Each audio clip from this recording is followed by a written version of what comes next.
Good afternoon, my friends. This is Paul, and this is a significantly more serious topic than I generally discuss on my channel, just because in 2021, with not as many conferences and retreats to go to, I really wanted to double down on Catholic-like content to sort of make up for the fact that I would usually be a motivational speaker there. So if you feel like you need to turn off the video because you're looking for a more light-hearted thing like my channel usually does, you can click out now. I won't be offended in the slightest. I don't want to push any boundaries, especially because this is primarily going to be talking about things of a sexual nature.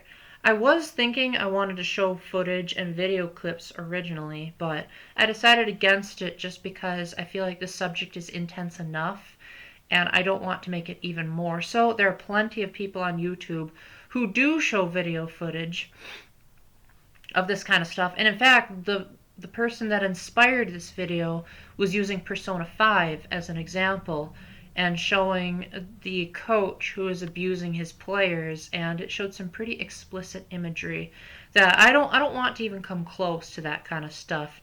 You all have probably seen it way before I have, and I've learned about this since 5th grade, so I'm going to leave it to your imaginations, most of what I'm saying.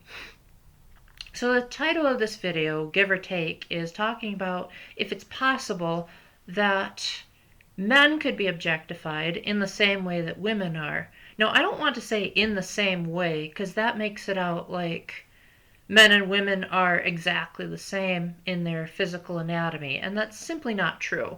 There might be elements where a man can appear more feminine, but those are usually a result of circumstance as opposed to actually being a different gender. Like, for example, men who are either extremely built or overweight might have a little bit more breast tissue, and so it might appear that they have breasts, but they're not breasts in the same way that a woman has them. Conversely, if you take me, just because I have a high-pitched voice doesn't make me a woman. In fact, I can actually sing and imitate lower voices. I just oftentimes choose not to because that's unnatural. However, I think regardless of your anatomy, objectification is still objectification. And people that take advantage of you in a helpless situation and more or less put you in a sense of helplessness because that person is more powerful could be considered objectification. When I asked my mom, what do you think male objectification is, the first thing that came to her mind were a couple of years ago, there were talks about how the Catholic Church was abusing young boys in the confessional. And I'm not going to try to deny it. I'm also not going to try to pull up the statistics that show that the Catholic Church is among the smaller religions that does this. I'll save that for another video if you guys want it. And that's an example of where the person uses their power, and probably the fact that these are young boys, so they probably can't fight back very much anyway because they're still small and underdeveloped physically. And they also probably figured they're kids. There's nothing they can do against a powerful old man. And that's putting these kids into situations where that not only compromises their image, but even if they were girls, it's still preying on the fact that they are small and unable to fight back. And even if they could fight back, they're probably too intimidated because they're like, this is an authority figure and a man of God and I can't say no. Now, that's not to say women don't do this kind of stuff.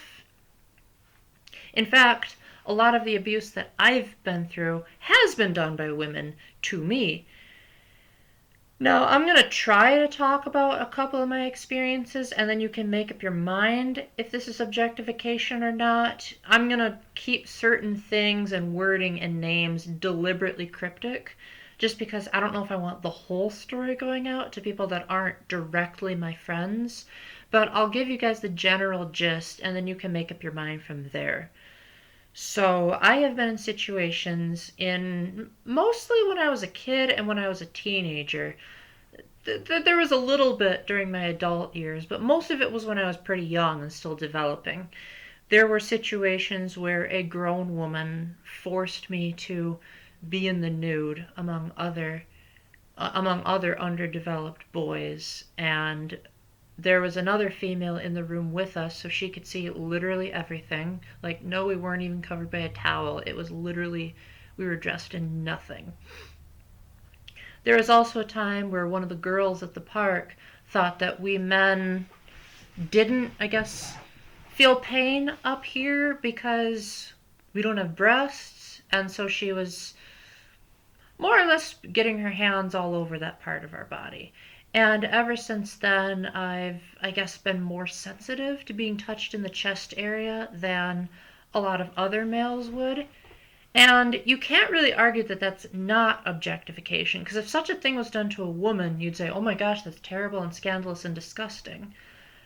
But she was preying on the fact that, one, males usually are told to be tough and to never show your emotions and to always be strong.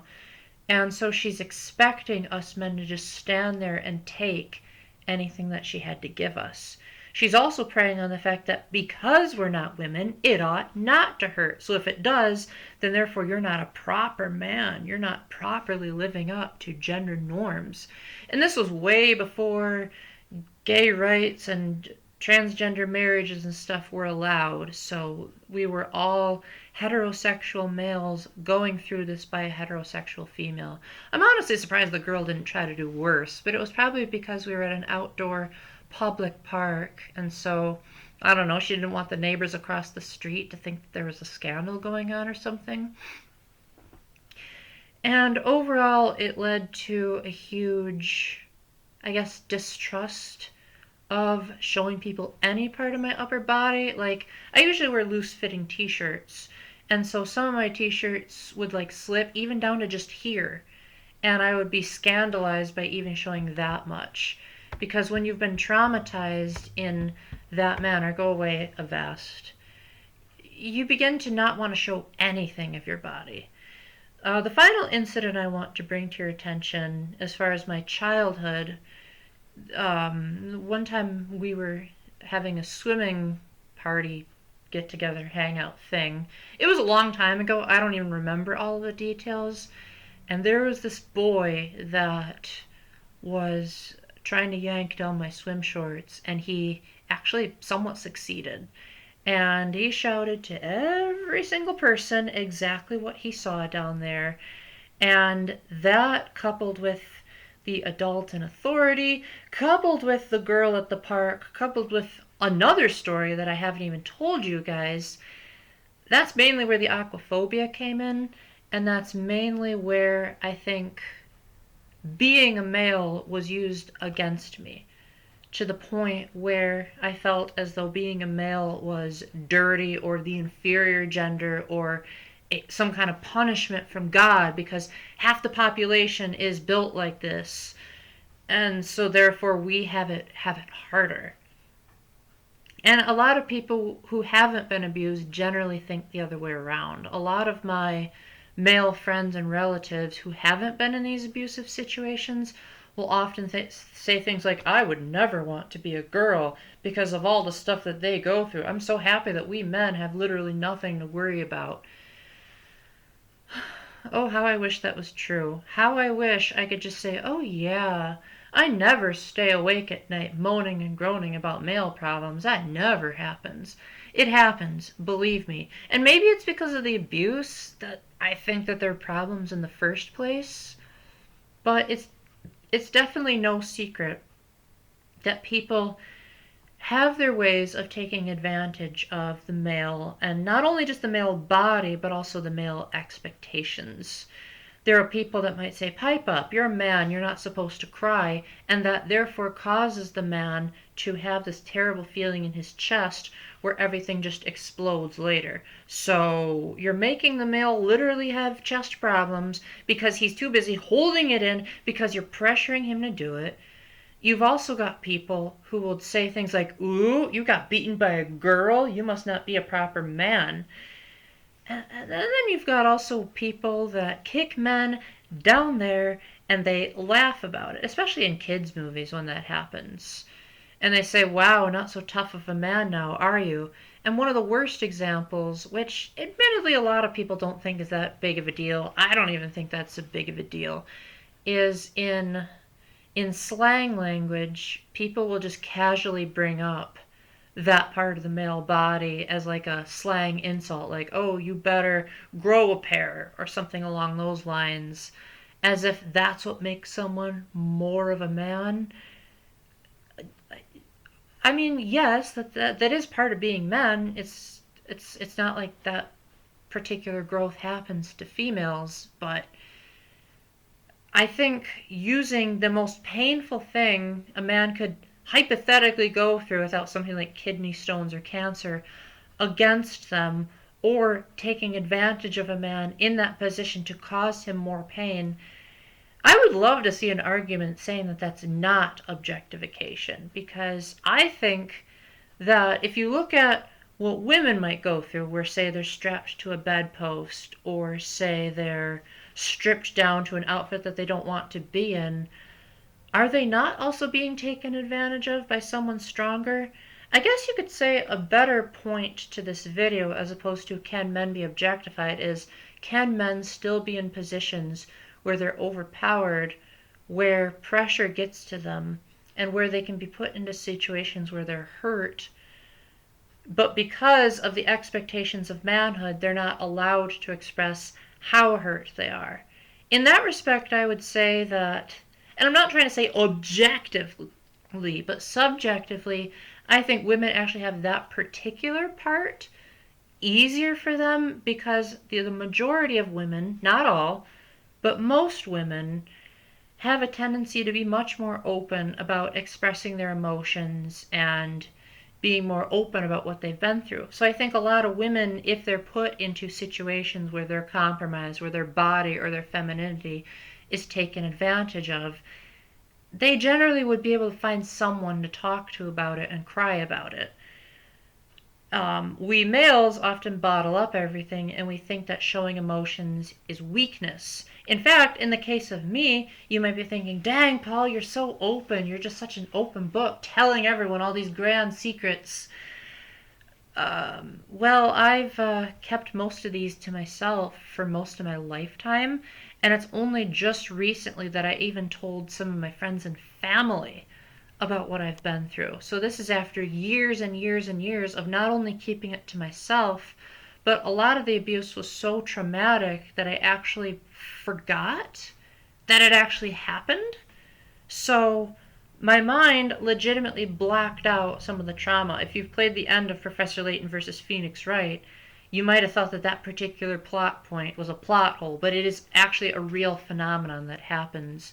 When a person has been through a traumatic event, sometimes their brain literally blocks out moments of it so that you don't have a mental breakdown. Honestly, a lot of my friends and professionals that I've spoken to about this have wondered how I'm even still alive. After going through such trauma like this, why would I not want to take my own life? Well, I actually did, back in 2015 and 2016. And it was thanks to a group of girls telling me that I am important, I did make a difference, God did make me beautiful. You know, beautiful in the sense of God doesn't make mistakes. If you want to be politically correct about men have to be handsome. So to sort of end this on a positive note, because you might be saying, dang, Paul, you're just going to info dump a bunch of these terrible, tragic memories and not show some kind of rallying pep talk like you usually do. Well, that's what I'm about to do. So there is a way to counteract a lot of this abuse. What you have to remember is that, especially if you're a youngster watching this, most adults are not nearly as evil and malicious as it's made out to be. When we take a Protecting God's Children workshop, a lot of times we are told about the terrible things that molesters will do and sexual predators will do to teenagers. But then there will be an underline that says most adults are not like this, and most chaperones are especially not like that. But you still need to be on your guard. So you should know that if you need to talk about this, most people that you do talk to this about are going to be supportive, and they are not going to hurt you further. And you might be thinking, maybe they'll think less of me, maybe they'll I don't know, maybe they'll think that I'm not capable of anything. a lot of times when you're put into abusive situations, you tend to have this only me perspective, and you think, I'm the only one that's been through this. No one can possibly understand my pain and my fear. A lot more people understand what you're going through than you think. Now, people might not necessarily understand 100% of it because every single person has a different personality and everyone else has a different pain tolerance.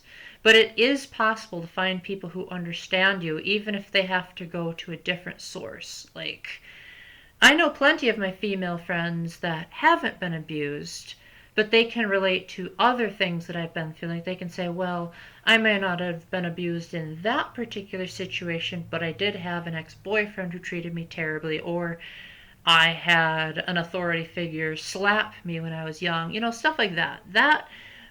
They can relate at least to some level of pain and some level of situation where someone takes advantage of their weakness. Another thing I'd like to keep in mind that's hopeful is that having a good support system is one of the best things that you can do. I happen to have some of the best friends in the entire world.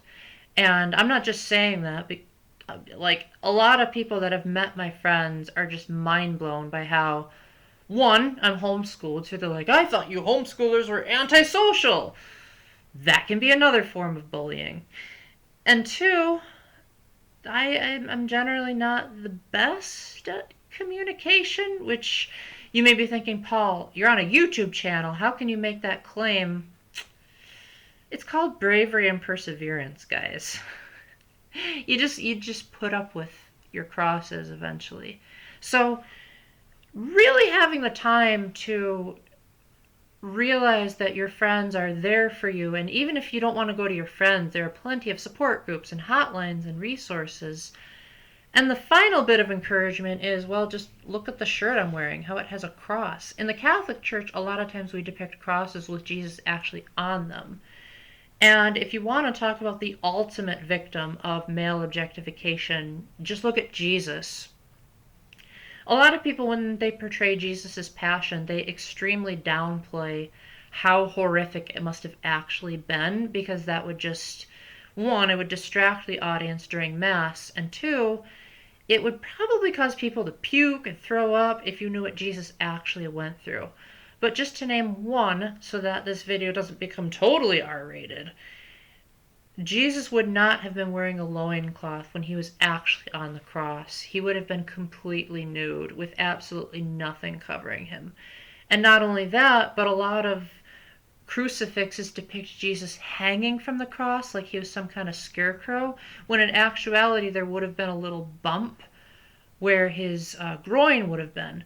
And since crucifix victims would have to constantly lift themselves up to breathe, because ultimately they die of asphyxiation, after Jesus pulled himself up to take the breath, he would have just plonked down, and not wearing any clothes, that would have really, really, really hurt him.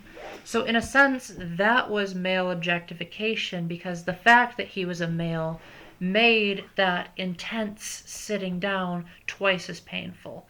And in addition to the fact that crucified victims weren't on top of a hill like it's often portrayed in movies like Jesus of Nazareth, but they were crucified on the roads that people would pass by and say, oh man, that person's a criminal. And so people must have been, laughing at the fact that Jesus is, was hanging out, and, oh, he's the most horrific person in the universe, completely helpless. And so if anyone understands what you're going through, Jesus does. So with that, just know that there is hope and there is a way out of your situations. So I thank you guys for listening to my story. If you have any examples that I might have missed, please let me know. And if you have any further questions or you need help in this department, let me know. Just be aware that I'm not a trained professional. I'm not a trained counselor. So any advice I would give would be primarily from personal experience and just my own common sense. So if you really, really need professional help, get it.